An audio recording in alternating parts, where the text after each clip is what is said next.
Next, get ready for Mr. Peter Levinson. Hailing from New York, New York, this devilish skinny boy enjoys looking at lolcats, watching vintage porn, loving me, and despite being Jewish, likes singing Christmas carols in the middle of August. Take it away, Peter.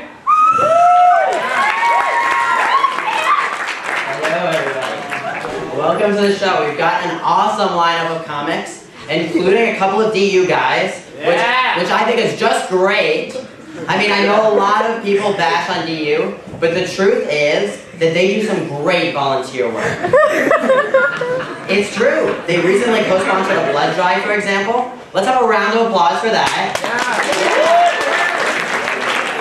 Yeah, I mean, it was a great success. They were so wonderful and hospitable. They really went the extra mile. They were even willing to house all of the woozy girls in their fraternity house. Now those are some upstanding gentlemen.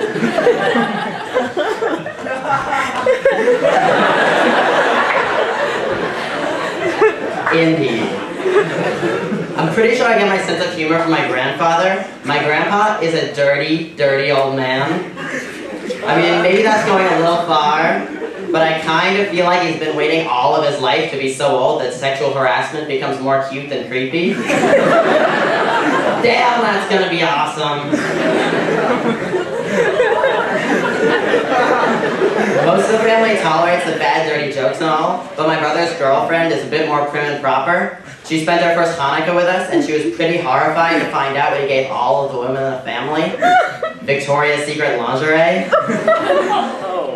I really don't see what the problem is, though, because nowhere in etiquette manuals does it say that you can't enjoy going to the store and buying the present as much as you enjoy giving it. Excuse me, I think my daughter-in-law might like this. She's about your size.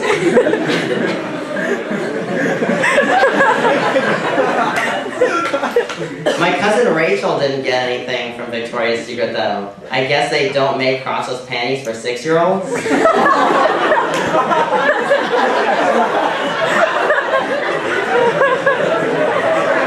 Which, honestly, is quite a shame.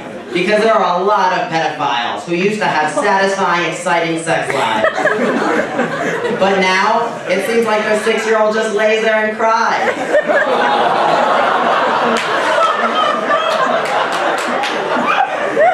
I think they could use something to spice things up.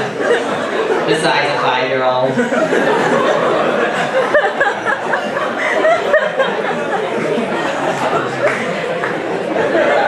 You may have noticed that my comedy is a bit extreme. I assure you there's a perfectly reasonable explanation.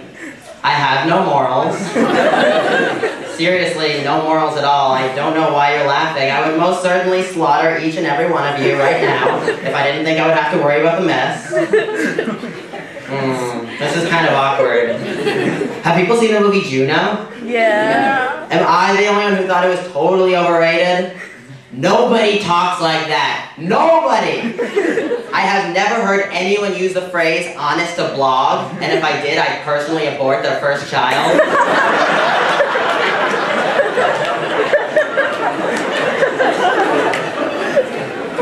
The worst part about it was it was trying to appeal to this indie, quirky culture, so they had all of these artificially quirky things, like a hamburger phone, or an unexplained addiction to Tic Tacs.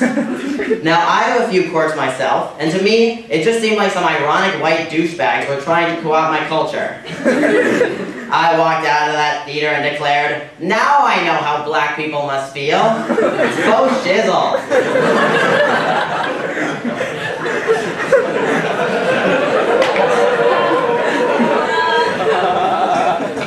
My roommate is from this bizarre Malibu culture. I keep making fun of it. He insists that Malibu isn't actually as privileged as everyone says. I mean, he told me that they barely have a Whole Foods. So, you know. My roommate's mom is a total hippie. She actually didn't take any drugs while birthing her 3 children. To be fair, though, she did take a ton afterwards to celebrate. I personally don't do any drugs or anything like that, which generally isn't a big deal, but there are a few problems that accompany not doing drugs at a liberal arts college. For one, you have to be suspicious of every brownie that you receive. Also, when you're not high, Vertigogo, totally not funny. Sad truths. I also don't drink very much at all. The thing that I don't understand about drinking is how people can say they are peer pressured into it. A lot of my friends drink, and let me tell you, when they're drunk, they're not at all persuasive. Somehow I don't find myself convinced by the argument that there are millions of thirsty children in Africa who will never have the opportunity to get crunk. I think that Swarthmore is great because they give opportunities to so many different types of people, but sometimes that can make things a little confusing. I'm in a first-year seminar, which is a lot of fun. The really awkward thing about it is there are only 12 people in the class, and one of them barely speaks any English, which is naturally problematic for an English literature class. Now, I know that if I went to China, or wherever the fuck he came from,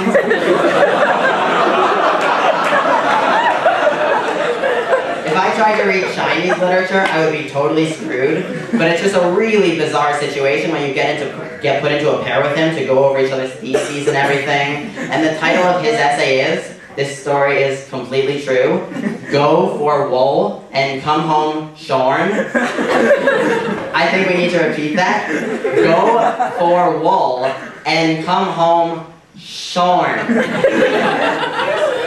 I don't get it either. All I know is that somebody cheated on his TOEFL.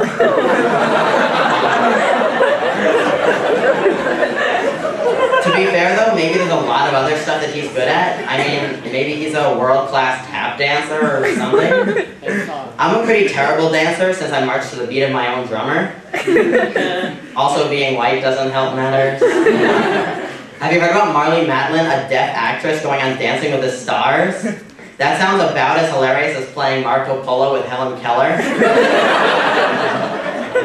The problem that I have with Marlee Matlin is that she's one of the most typecast actresses in the industry. I mean, yes, we get it, you're deaf. How about going out of your comfort zone a bit?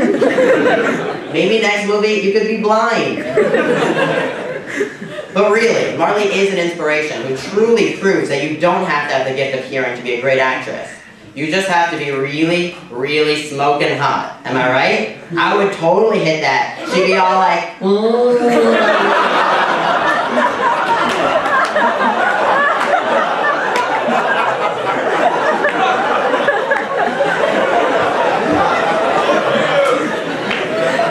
Seriously though, I think it's completely ridiculous how everybody in the media is so absurdly attractive. I mean, I'll be honest, I have a soft spot for pretty girls. Oh wait, now it's a hard spot.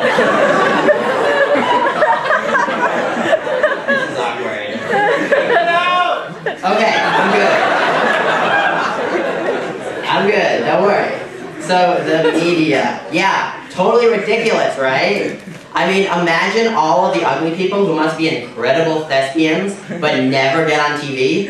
Then they have a show called Ugly Betty. Ugly Betty, and they cast America Ferrara, one of the most beautiful women ever, and they just put glasses and braces on her to make her look uglier. Do you know how many amazing actresses there are out there who never make it on TV because their face looks like I vomited on Rush Limbaugh's ass? Giving the role of Ugly Betty to America Ferrara is like making a show called Black Fred and casting an Asian guy in blackface. And then there's that movie Monster, where Charlize Theron got an Oscar just for putting prosthetics on her face to make her look ugly and everything. There are millions of people who go through their entire lives looking ugly, and you don't see them getting any awards. Unless admission to Swarthmore counts.